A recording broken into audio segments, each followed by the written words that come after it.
Welcome, CX Arabia audience. How are you? We have a great guest today, Mr. Ron Kaufman. Hi, Ron. How are you? Salam alaikum. I'm very Alaikum well, thank you. alaikum salam. Mr. Ron, just to introduce you to our audience today, you are the world leading educator and motivator for uplifting customer service and uplifting service culture. You are the author of the Uplifting Service and 14 other books in customer service and business inspiration.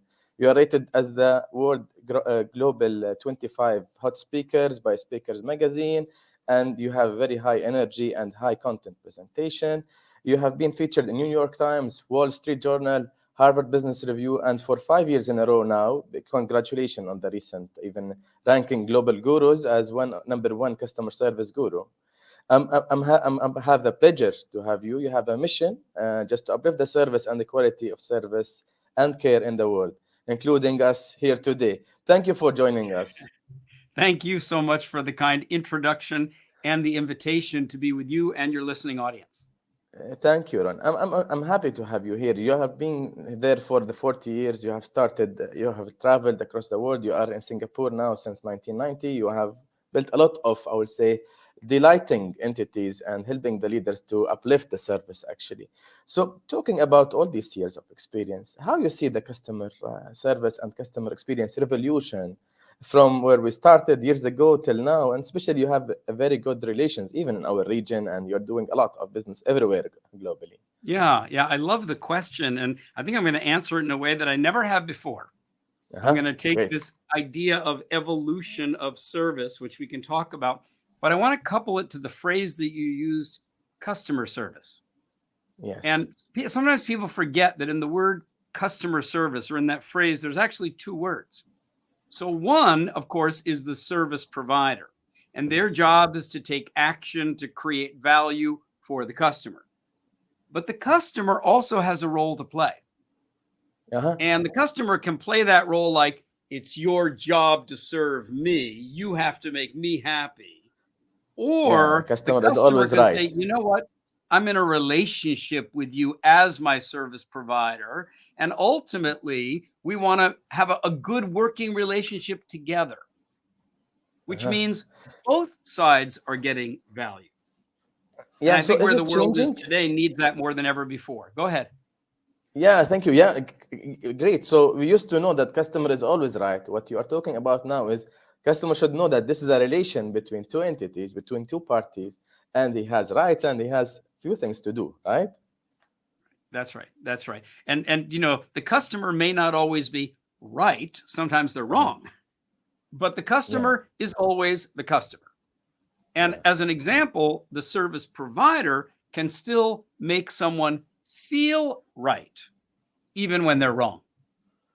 Exactly. So I'll give you one example. I'll give you one example. Yes. Let's say a customer complains because the delivery is late.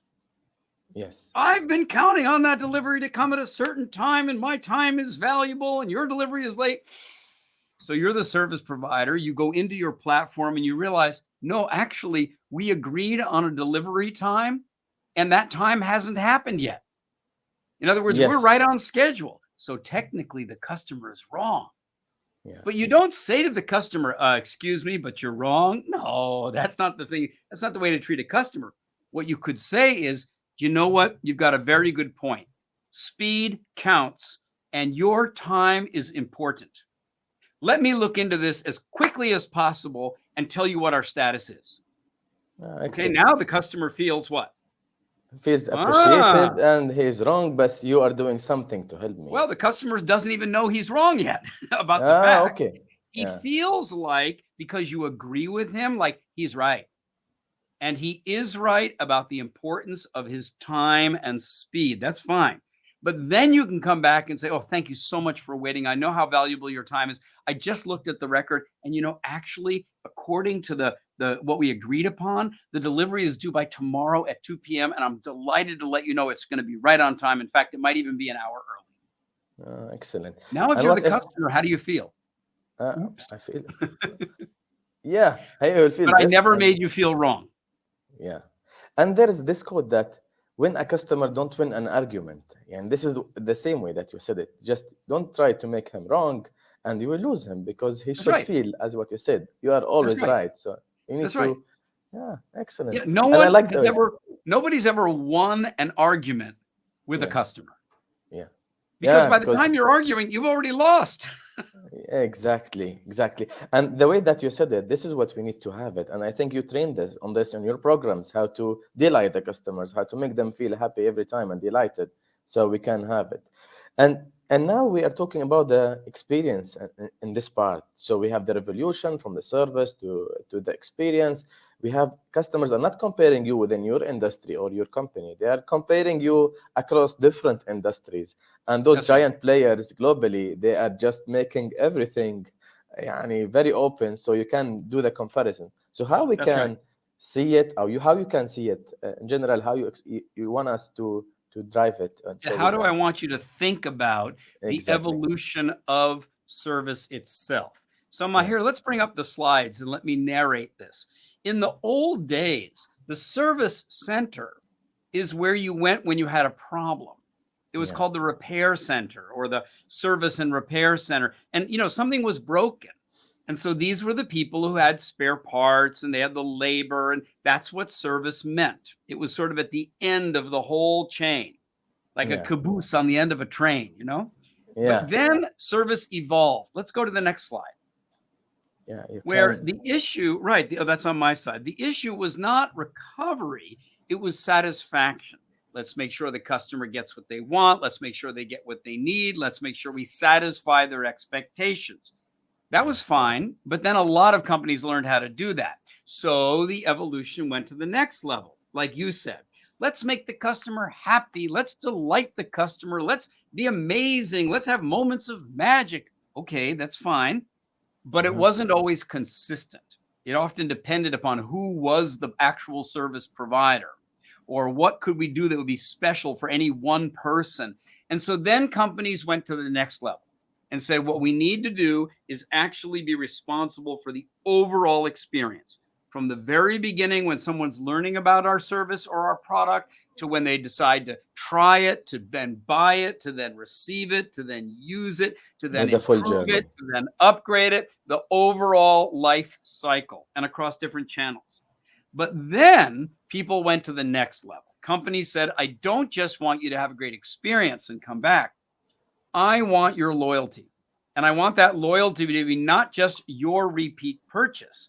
I want you to praise me. I want you to give me compliments online. I want referrals. I want recommendations, all that wonderful stuff in the evolution of service.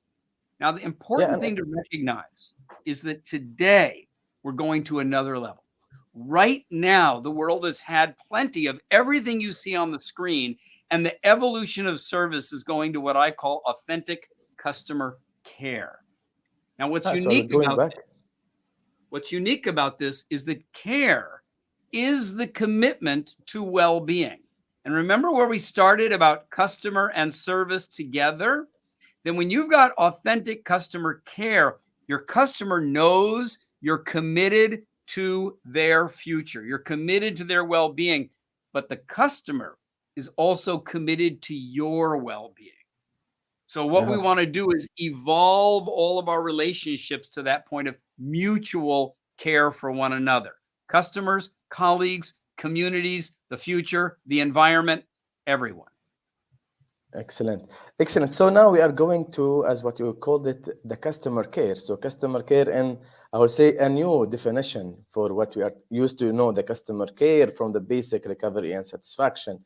So how we can reach there? Because what we are seeing today, a lot of companies, for example, the maturity across different companies around the globe is different. So some people, they think that they are in the experience level as per your definition, while they are still on the satisfaction. And I think it needs courage to accept the feedback and to look always about how we can improve. And this is what we are facing difficulties in different organizations. I'm speaking to a lot of CX practitioners around in the area.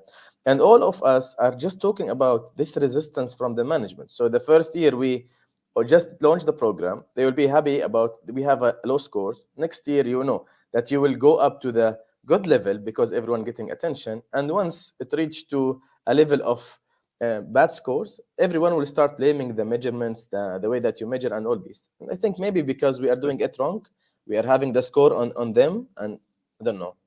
So Maher, let's move the slides away so you and I can talk. Yeah. Let's go back to the definition of service. I wrote this sentence years ago. Service is taking action to create value for someone else. Uh-huh.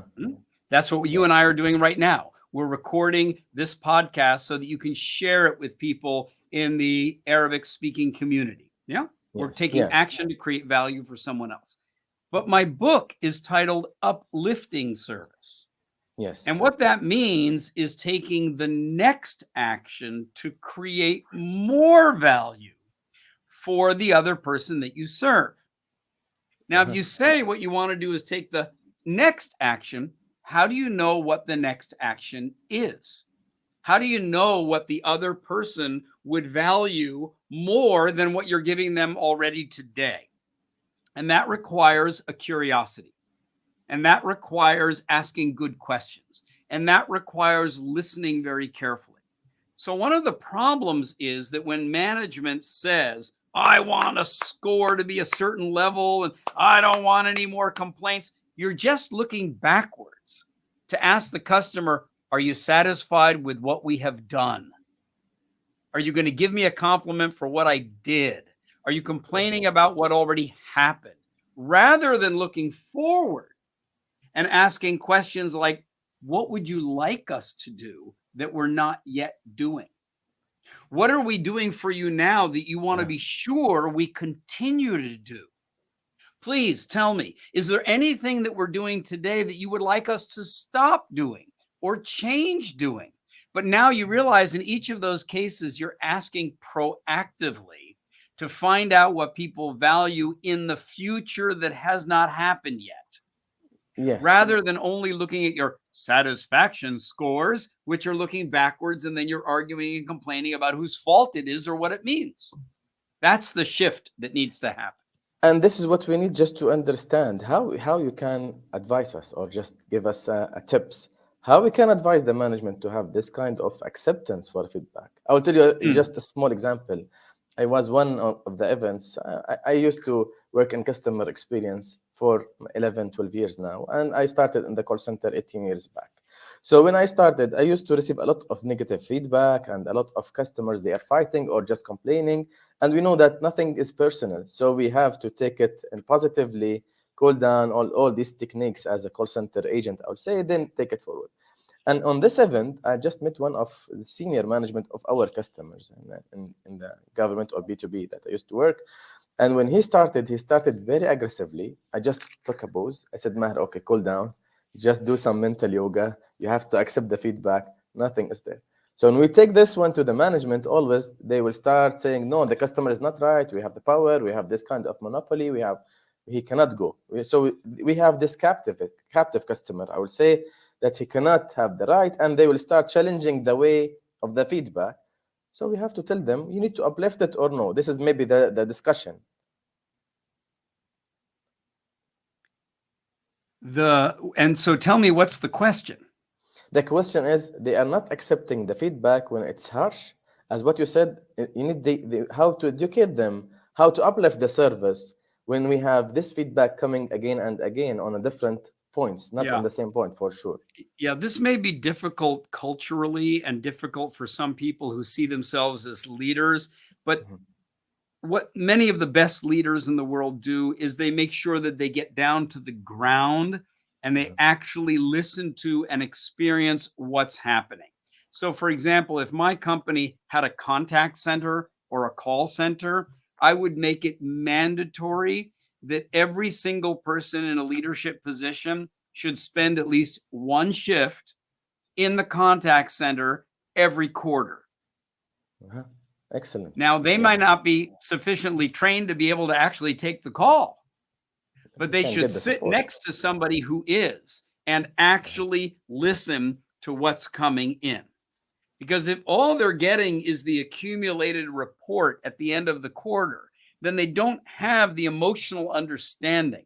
They don't have the visceral experience of A, what are customers actually thinking and feeling and experiencing? And B, what are your team members dealing with?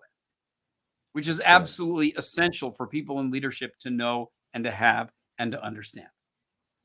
Excellent. So this will always have this kind of magical. Sometimes some decisions are taken within 1 second from the management, while we have a lot of no's and filters on the organization level. This will help us. You know, one of the stories, and I've heard so many of them about the ruler of Dubai. Yeah. And how he goes out driving and he just goes out and locates himself in places where real people are living real lives. Like the stories I've heard where he's driving along and someone's on the side of the road and he pulls over and helps them change the tire. Yeah, he is used to do it. Yeah, and this is how he just encouraged everyone. And I remember this incident in Dubai municipality when he went years ago, and he just went to everyone. He just saw how it became a legend. It became a story that illustrates how much leaders are connected to and care about the actual experience. So, you know, if you are in a situation where you're listening to this podcast and your leader doesn't do anything like that, don't sit there and blame them. You need to extend the invitation. You need to make it interesting for them. You need to invite them. You need to design the experience for them to have, not like you have to come down here and see how bad we're suffering, but rather we would like to design for you a 2-hour, 3-hour, a field trip. Yes. We'd like you to come on down. We're going to arrange so you can see and understand and listen and appreciate, and then you'll have a better partner. Excellent. Excellent. And this is, I think, how we can walk the customer shoes and see all these kind of what's going on the field, how is it going, how to improve it. If we can move now just to talk about the 6 levels of the service, because I know that there are a lot of videos on this, but just to talk about them to our audience in a way that they can hear it. So how we can explain them, because we have this kind of myth, we have the criminal, we have the 6 levels. I'll explain. And by the way, you mentioned there's a lot of videos. Of course, your listeners can go to my website at ronkaufman.com, or they can go to YouTube and just type in my name and you'll find hundreds of good videos, which you can also use to share with people in your organization. Okay. And thank you, Ron. There are a lot of useful content. I'm just putting the website here on the screen, and we will have put all the links as well in the episode and the references, because it will help us everywhere. We don't know when, and maybe you don't know about us, where we are in this part of the world, how we are benefiting from the service and all the education. And your mission, just as what you call the mission to uplift the service in the world, you are doing this as a mission everywhere. So just a life well lived contributes to the well-being of others. That's how I live. Okay, let me explain about the 6 levels of service. If you make a service promise and you break the promise, if you do not deliver even the bare minimum, that is the lowest level. I call it criminal. Like you literally should never be there. If you do the bare minimum, in other words, you give the customer what they want or what they need, but the experience is not very nice, I call that basic. And that may mean you're incomplete or you're impolite or you're late, but eventually the customer gets what they need. Basic. Yeah. If you meet the expectations, you fulfill the promise, that is expected. If you serve someone the way they like it, the way they hope for and prefer, that's desired. If you do something for someone that they did not expect and they like it, it's like getting a gift. I call that surprising. And if you're truly astonishingly extraordinary, that is unbelievable. So the 6 levels of service are criminal, basic, expected, desired, surprising, and unbelievable. Now, here's the catch. Those 6 levels are not stable. They're not fixed. They're not stairs. These are like an escalator, always in motion, and it's always going down. Now, why do I say that? Because if you do something unbelievable, it will be, but only the first time you do it. If you do it for the same person again, it's not unbelievable because you did it before, but it might be a nice surprise that you did it again. But if you do it a third time, it starts to become what they like, desired, and then it becomes expected, like nothing special. And then after a while, it's just basic. And then one day, if you don't do it, criminal. So that's why the book is also called Uplifting Service, because the expectations are rising, which means the stairs are always slipping down. We must look for the next step, the new action that will create more value for the people that you serve. And this is what you said, the next step. Excellent. I like the way that you always describe it, and I enjoy this kind of explanation, because it will always kept in mind from what we are hearing on the levels. And the point is how we can be creative to have the next step, just to keep them moving from the level to a level. So this is the point that every company should work on, maybe. That's right. We have to be creative. That's the difference between uplifting service performance, like doing a better job, doing a better job, doing a better job, which is important, and having an uplifting service culture. An uplifting service culture is where the entire organization, internal service providers, external service providers, all agree that the culture of our organization is to come to work, do our jobs, take action, create value for other people, and always be looking for what could be the next action that would create more value for your customers, your colleagues, and everyone else you serve. Excellent. And this is how we can move it, keep going every time, keep trying to enhance and to reach the service excellence, as what you call it in different events. Excellent. And I'm happy to have this one. And just one last tip, or maybe before we can go, how we can sustain a creative environment from different teams engaging, knowing that we are in a very busy days. I don't know why we are always in a very busy, so we don't work on improving the service culture. So how we can spare this time, because creativity needs spare time. Well, creativity needs the right encouragement, the right environment, the right resources, the right role models, the right reminders, the right education. So it's a bit like living inside of a nice house. Okay, you walk into a nice house. How do you feel? You feel comfortable. You feel ready to live a good life. You're going to be happy with your friends and with your family there. But you don't maintain the house every day. You have to build the house, and then you have to take care of the house. Okay? The same structure, the same architecture is what I teach organizations that want to build an uplifting service culture. You need the foundation of education. You need the rooftop of leadership, and you need the building blocks that are necessary to have a strong culture of uplifting service. That includes your vision, your recruitment, your orientation, your recognition and rewards, your communication, your metrics and measures. There's 12 building blocks. And of course, anybody who's listening to this can go online and type in 12 building blocks service, and you'll find videos and you'll find PDFs and all kinds of other information. And of course, you can find sections in the book about just that.